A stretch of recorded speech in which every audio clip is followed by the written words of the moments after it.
नमस्कार दर्शकों, बहुत बहुत स्वागत है आपका हमारे विशेष कार्यक्रम दिशा धाम में। मैं हूं आपके साथ निशा। दर्शकों, एकमात्र ऐसा कार्यक्रम है जिसके साथ जुड़कर आप अध्यात्म की ओर अपने कदम बढ़ा सकते हैं। आज मेरे साथ स्टूडियो में मौजूद हैं गुरु माँ तपेश्वरी नंदा जी। गुरु माँ, बहुत बहुत स्वागत है आपका। तो बिल्कुल दर्शकों, अपने खास कार्यक्रम को आगे बढ़ाएंगे और हम हमेशा से प्रयास करते हैं कि अपने इस कार्यक्रम के जरिए हम आपसे जुड़ सकें, माँ तपेश्वरी नंदा आपसे जुड़ सकें और जुड़ने के साथ ही अध्यात्म की ओर आपको ले जा सकें। तो चलिए अपने विशेष कार्यक्रम की शुरुआत करेंगे कुछ प्रश्नों के साथ। गुरु माँ, सबसे पहला प्रश्न मैं आज आपसे पूछना चाहूँगी। आपने जैसा कि कहा है कि एस्ट्रोलॉजर की एक पद्धति है शाल्विक मंत्र रहस्य, तो इससे हम कैसे उपचार कर सकते हैं? निशा जी, आपने ये बहुत ही अच्छा सवाल किया है कि शाल्विक मंत्र रहस्य आखिर क्या है, क्योंकि जब तक आप पूछेंगे नहीं तब तक हमारे दर्शकों को कैसे मालूम होगा कि आखिर शाल्विक मंत्र रहस्य है क्या। क्योंकि सभी की जिज्ञासा होती है जब हम कोई अध्यात्म में नया नाम सुनते हैं या हीलिंग के अंदर कोई ऐसा प्रोसेस हमें मिल जाता है जिससे कि हम कुछ क्रियाएं होती हैं जिनमें हम बहुत सारा समय लगाते हैं सीखने के लिए, फिर भी हम पूर्णता की प्राप्ति नहीं कर पाते। लेकिन ये शाल्विक मंत्र रहस्य ऐसी ही एस्ट्रोलॉजी की उपचार प्रणाली है जिसमें हम थोड़े ही समय में एक एस्ट्रोलॉजर की तरह अपने जीवन की प्रोटेक्शन कर लेते हैं और उसका उपचार भी इसी के द्वारा कर सकते हैं। अब मैं आपको बताऊंगी कि शाल्विक मंत्र रहस्य आखिर है क्या और इससे हम कैसे उपचार कर सकते हैं। क्योंकि जब तक आप पीछे गहराई से नहीं जानेंगे कि आखिर इसकी उत्पत्ति हुई कैसे, जैसे हमने लामा फेरा में बताया कि भगवान बुद्ध ने जो है इनको इस पद्धति को चलाया और फिर आगे आगे जैसे जैसे युग बदलता गया इसमें परिवर्तन होता गया और हमारे सद्गुरु सत्यानंद जी ने इसे पूर्णता तक पहुंचाया ताकि जन जन का कल्याण हो सके। ऐसे ही शाल्विक मंत्र रहस्य ऋषि शाल्विक के द्वारा मंत्रों को सिंबल्स में परिवर्तित करने की प्रक्रिया है। अब हम जानेंगे कि मंत्रों को सिंबल्स में परिवर्तित कैसे किया और मंत्रों की पावर सिंबल में आई है तो वो कैसे हमारे शरीर पर उसका प्रभाव पड़ता है। मैंने आपको अपने पिछले एपिसोड में बताया था कि हमारे शरीर में 300 नोडल पॉइंट है और प्रत्येक नोडल पॉइंट पर 20 मंत्र होता है। हम जब भी कोई 20 मंत्र पढ़ते हैं तो हमारी उस देवी या देवता से संबंधित शक्तियाँ जागृत होती हैं जो हम बीज मंत्र बोल रहे हैं। क्योंकि सब कुछ हमारे शरीर में ही है, पूरा ब्रह्मांड हमारे शरीर में है। आप ये बात सभी जानते हैं। जब अर्जुन को उपदेश दिया था भगवान श्री कृष्ण ने, उनको अपना मुख खोल कर दिखाया था तो पूरा ब्रह्मांड दिखाया था कि सब कुछ शरीर में है, इसके बाहर कुछ भी नहीं है। हम जो 3 देवता और 3 देवियों की बात करते हैं, पुरुष और प्रकृति, पुरुष भी 3 भागों में बट गए और प्रकृति भी 3 भागों में बटी। ब्रह्मा विष्णु महेश ये पुरुष 3 भागों में बटे। माता सरस्वती लक्ष्मी और पार्वती ये 3 भागों में बटी, जिनको हम प्रकृति कहते हैं। सारा ब्रह्मांड सारी सृष्टि जो है पुरुष और प्रकृति पर ही है और वो सब हमारे शरीर में है। जैसा कि हमने अपने पिछले एपिसोड में बताया था कि ब्रह्मा विष्णु महेश तीनों हमारे शरीर में है, जिन्हें हम ओम का उच्चारण करके हम जागृत कर सकते हैं त्रिदेव और त्रिदेवियों की शक्तियों को। और जितने भी देवी देवता हैं सब इन्हीं के जो है सब इन्हीं के रूप हैं और उन्हीं की शक्तियों को जागृत करके हम अपने कार्यों को पूर्ण करते हैं, उसी प्रकार की एनर्जी को डेवलप करते हैं जिस प्रकार की हमें आवश्यकता है। तो शाल्विक मंत्र रहस्य के लिए मैं बताना चाह रही हूँ, इस बात को ध्यान से सुनेंगे कि आखिर मंत्रों की पावर सिंबल्स में परिवर्तित हुई तो वो सिंबल्स कैसे काम करते हैं। सिंबल का मतलब है प्रतीक, चिन्ह। आपने अगर यंत्र देखे हैं, सभी यंत्रों को खरीदते हैं और यंत्रों को सिद्ध भी करवाते हैं, चाहे वह कुबेर का यंत्र है, लक्ष्मी का यंत्र है, हनुमान का यंत्र है या भैरव का मंत्र है, काली का यंत्र है। हम सभी इन यंत्रों को देखते हैं। उन यंत्रों को जब हम सिद्ध करके अपने घर में स्थापित करते हैं तो मान्यता ये है कि हमारे घर में उस चीज़ की आवश्यकता की पूर्ति होती है, या हमारे शरीर में अगर किसी पदार्थ की या किसी एनर्जी की आवश्यकता है तो उससे पूर्ण होती है। अब जानेंगे कैसे। जैसे आपने देखा यंत्र में जो है बहुत सारी रेखाएं बनी होती हैं आप माता के अगर यंत्र को ध्यान से देखें या महालक्ष्मी के यंत्र को देखें तो उसमें कुछ ट्रायंगल की रेखाएं होती हैं, कुछ राउंड में होती हैं, कुछ फ्लावर की आकृति में होती हैं, कुछ सीधी लाइनें होती हैं। मतलब हर प्रकार का अलग अलग डायग्राम अलग अलग यंत्र में बना होता है और उन पर बीज मंत्र लिखे होते हैं। चलिए मैं आपको बहुत साधारण तरीके से बताती हूँ। जैसे कि माता का आप निर्वाण यंत्र अगर आप देखें तो उसमें एक ट्रायंगल की आकृति होती है जिसमें एक मंत्र लिखा होता है, ओम ऐं ह्रीं श्रीं क्लीं चामुंडाय विच्चै नमः। अब आप देखेंगे कि ट्रायंगल में 1, 2, 3 और ऐसे वर्ड भी लिखे हैं, संख्याएं भी लिखी हैं और बीज मंत्र भी लिखा है। फिर नीचे पूरा मंत्र लिखा है, ओम ऐं ह्रीं श्रीं क्लीं चामुंडाय विच्चै नमः। तो जब हम अपने सामने इस निर्वाण यंत्र को रखते हैं और मंत्र का उच्चारण करते हैं तो हमारे शरीर में उसी डायरेक्शन में एनर्जी जो है एक्टिव होती है। यानी एक डायरेक्शन से दूसरे डायरेक्शन में जितने भी बीज मंत्र जिस जिस पॉइंट पर आए हैं वो हमारे शरीर में उसी पॉइंट से एनर्जी रोटेट होती है और हमारे शरीर की एनर्जी एक्टिव होके उसी प्रकार की तरंग बाहर की तरफ आती है और हम माता से संबंधित कार्य करते हैं और माता की एनर्जी हमें आती है। बहुत से लोग तो मान्यता यही है कि कहते हैं कि माता आ गई हैं या देवी आ गई हैं, इनमें तो देवी की शक्ति है। तो कुछ नहीं है, ये सब एक भ्रम है हमारा। लेकिन जो इससे हमने अंदर की शक्ति जागृत की है वो सत्य है। जो लोग झूमते हैं या बहुत ज़्यादा आपने देखा होगा कथा प्रवचन सत्संग हो रहे हैं तो उनके अंदर जो वाइब्रेशन होती है तो बहुत सारे लोग कहते हैं इनमें माता आ गई है। लेकिन ऐसा नहीं होता। वहाँ क्या होता है कि जो आप प्रवचन सुन रहे हैं या भजन में जो तरंग है वो आपके शरीर की एनर्जी को डेवलप करती है। जैसा अभी मैंने बताया कि ट्रायंगल की आकृति में जो 20 मंत्र हैं वो आपकी शक्ति को जागृत करते हैं। तो जैसे ही आपकी ऊर्जान्वित होती है, ऊपर की तरफ उठनी शुरू होती है, आपकी 72,000 नस नाड़ियों में फैलती है, तो जहाँ जहाँ आपके शरीर में ब्लॉकेज होती हैं वहाँ वहाँ प्रेशर से उन नसों को खोलने के लिए आपके शरीर में वाइब्रेशन होती है। और ये वाइब्रेशन इतने ही समय होती है जब तक वो तरंग या ध्वनि आपके शरीर में प्रवेश कर रही है या आपके कानों से आपके शरीर में जा रही है, जब तक आप उस ध्वनि या उस तरंग से जुड़े हैं।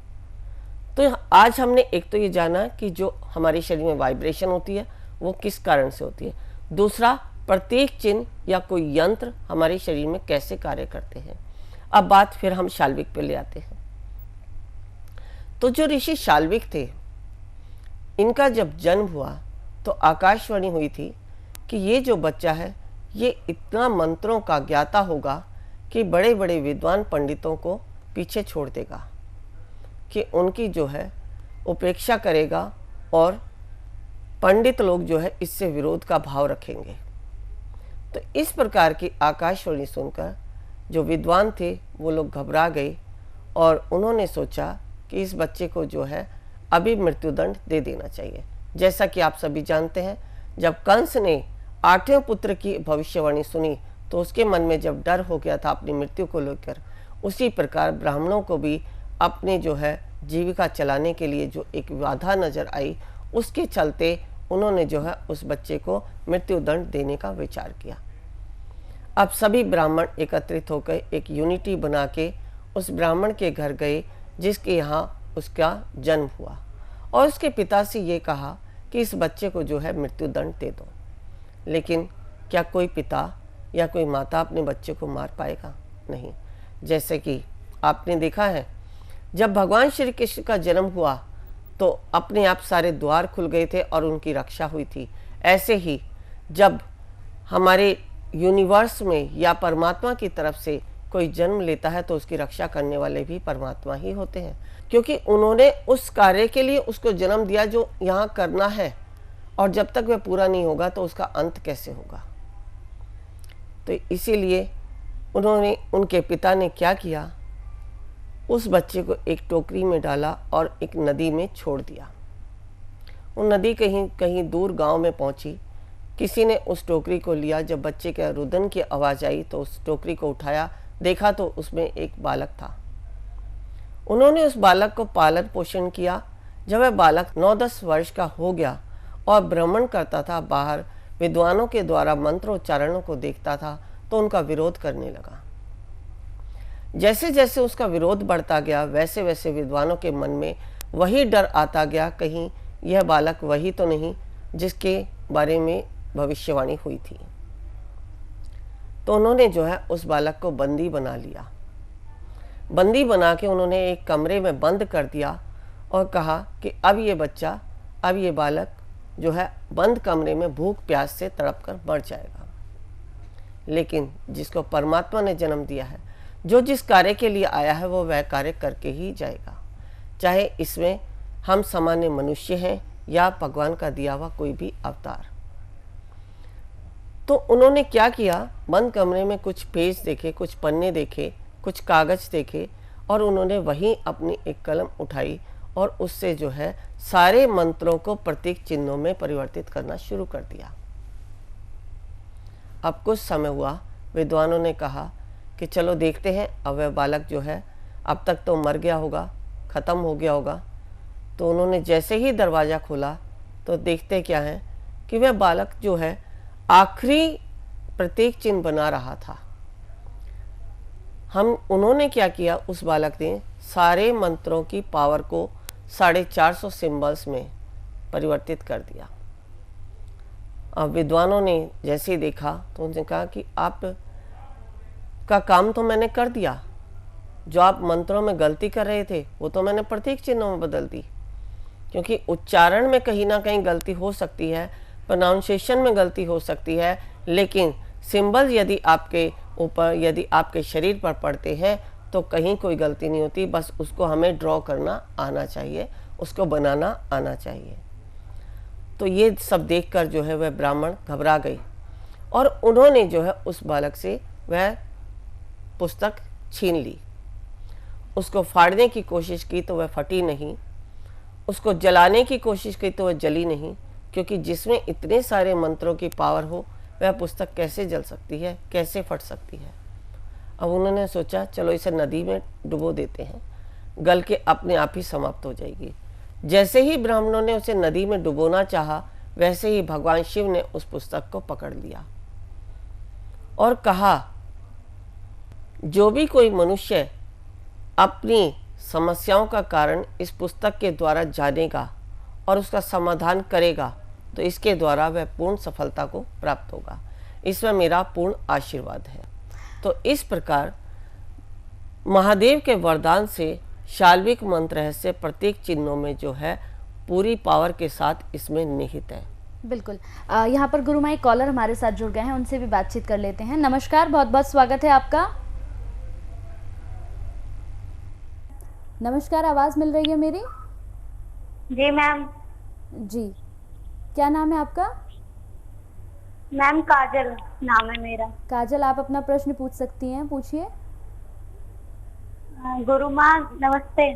नमस्कार, खुश रहें, बताइए आपका क्या प्रश्न है। गुरु माँ, मेरा पूजा पाठ में मन नहीं लगता और कभी कभी शरीर में कंपन होती है। देखिए, पूजा पाठ में मन ना लगना ये तो एक अलग विषय है, लेकिन शरीर में कंपन होना ये दूसरा विषय है।